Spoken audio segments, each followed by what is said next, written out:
U turn, ক্ষমতার জন্য পুরা ইউটার্ন। বিএনপির স্বাদ মেটে নাই, ওনাদেরকে আসলে পুরো অত্যাচার অবিচার করা এখনো হয় নাই। আওয়ামী লীগ সরকার যেই পরিমাণ নির্যাতন করছে তাতে ওনারা স্বাদ মিঠে নাই। ওনারা আবারও আওয়ামী লীগকে ক্ষমতা আনার জন্য পথ উন্মোচন করছেন। কারণটা কি?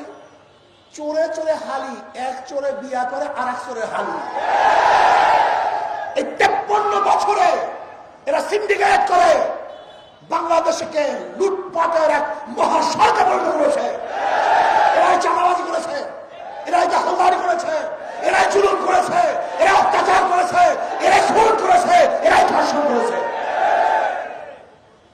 জনগণকে ঐক্য হতে হবে, জনগণকে ঐক্য হতে হবে। যেই দলের মধ্যে চাঁদাবাজ আছে, যেই দলের মধ্যে খুনি আছে, গুমি আছে, দুর্নীতিবাজ আছে, তাদেরকে সাপোর্ট করবেন না, তাদের দল করবেন না, তাদেরকে ভোট দেবেন না। 71 থেকে 2024 পর্যন্ত যারা ক্ষমতায় ছিল তারা দেশকে দুর্নীতিতে 5 বার